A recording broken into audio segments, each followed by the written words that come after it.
Shalom saudara yang dikasihi Tuhan Yesus Kristus. Selamat hari Minggu, selamat pagi, salam sejahtera buat saudara semua dimanapun saudara berada. Damai dan sukacita oleh Roh Kudus melimpah senantiasa dalam hati dan kehidupan saudara semua. Sebelum kita mendengarkan renungan firman Tuhan, mari kita berdoa.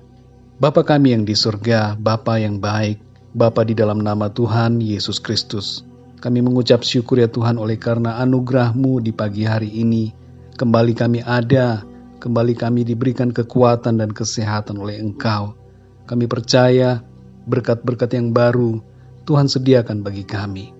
Terima kasih ya Tuhan. Tolong kami saat ini. Kami mau mendengarkan renungan firman-Mu. Berbicaralah kepada kami. Bentuklah hati kami. Supaya dengan sukacita kami dapat menerima setiap apa yang menjadi kehendak-Mu bagi kami. Dalam nama Tuhan Yesus kami berdoa. Haleluya. Amin. Saudara yang dikasihi Tuhan, ayat renungan pada saat ini terdapat di dalam Matius 13 ayat yang ke-22. Tertulis demikian, yang ditaburkan di tengah semak duri, ialah orang yang mendengar firman itu, lalu kekhawatiran dunia ini dan tipu daya kekayaan menghimpit firman itu, sehingga tidak berbuah. Saudara yang dikasihi Tuhan, tentara khusus yang diterjunkan ke medan tempur tidak mengkhawatirkan soal-soal yang lain selain menyelesaikan misi dan mencapai tujuan yang telah ditetapkan. Bagi seorang prajurit, menyelesaikan misi adalah yang utama, walaupun nyawa menjadi taruhannya. Ada semboyan prajurit di sebuah negara yang berbunyi demikian, "Saya disiplin dan tangguh secara fisik dan mental, terlatih dan mahir dalam tugas dan latihan keprajuritan saya. Saya selalu menjaga tangan, peralatan, dan diri saya sendiri. Saya adalah seorang ahli dan saya seorang profesional. Saya siap untuk mengerahkan kekuatan saya, terlibat dalam perang, dan menghancurkan musuh dalam pertempuran." Semboyan ini, saudara, menunjukkan suatu kesiapan mental dan fisik, serta fokus kepada tujuan.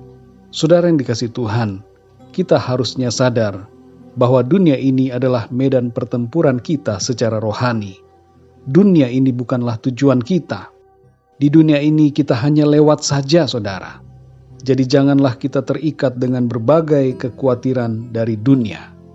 Dalam Matius 13 ayat yang ke-22 ini dikatakan, yang ditaburkan di tengah semak duri ialah orang yang mendengar firman itu, lalu kekhawatiran dunia ini dan tipu daya kekayaan menghimpit firman itu sehingga tidak berbuah. Firman Tuhan tidak dapat berbuah di hati yang penuh dengan semak duri, yaitu hati yang dipenuhi dengan kekhawatiran dunia dan tipu daya kekayaan. Ingatlah saudara, bahwa kita punya tujuan yang kekal. Oleh karena itu tidak seharusnya kita dikuasai oleh kekhawatiran dunia dan tipu daya harta kekayaan. Dalam 2 Timotius 2 ayat yang keempat tertulis, seorang prajurit yang sedang berjuang tidak memusingkan dirinya dengan soal-soal penghidupannya, supaya dengan demikian ia berkenan kepada komandannya. Mari saudara yang dikasihi Tuhan, jangan biarkan diri kita terlena dengan dunia, sehingga hati kita terpikat dan menjadi khawatir dengan berbagai hal yang ada di dunia ini, serta terpukau dengan berbagai hal materi dan kekayaan. Ingatlah bahwa sebagai prajurit Kristus, kita punya misi di dunia ini untuk mengerjakan pekerjaan-pekerjaan Bapa di sorga dan untuk mencapai tujuan yang kekal yang telah menanti kita. Maka dari itu saudara, sekali lagi, jangan biarkan kekhawatiran dunia menghimpit hati kita. Mari bersihkan hati dan percaya penuh kepada firman Tuhan. Pandanglah kepada tujuan yang kekal dan setialah kepada panggilan Tuhan untuk mengerjakan misi sorgawi di dunia ini. Saudara yang dikasihi Tuhan, ketika kita menjadi khawatir, ingatlah kepada tujuan hidup yang ditetapkan Tuhan bagi kita di bumi ini. Singkirkanlah semua pikiran dan beban yang berasal dari dunia yang hendak melemahkan iman kita. Dan percayalah sungguh-sungguh kepada firman Tuhan yang berkuasa atas kehidupan kita. Biarlah firman Tuhan itu semakin tertanam, bertumbuh dan berbuah dalam perbuatan kita setiap hari.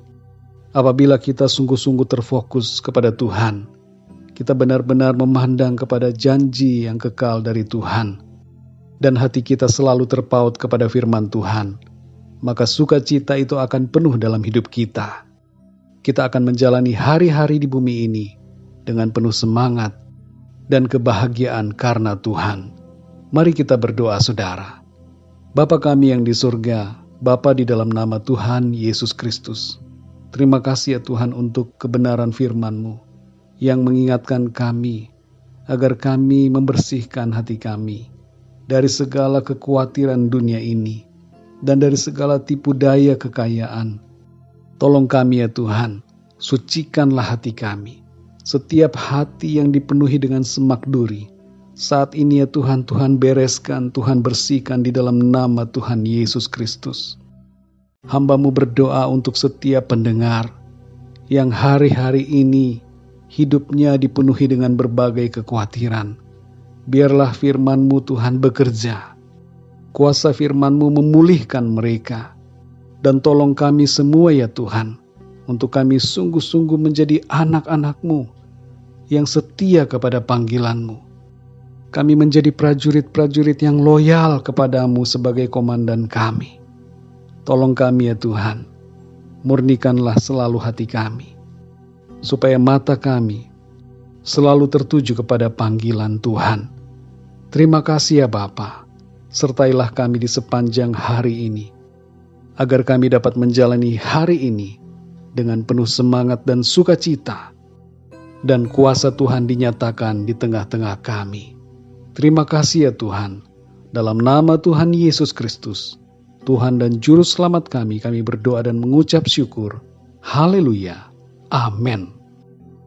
Puji Tuhan, saudara yang dikasihi Tuhan, saya percaya firman Tuhan menjadi berkat dan kekuatan buat saudara semua, dan Roh Kudus akan menolong saudara untuk lebih lagi memahami kebenaran firman Tuhan.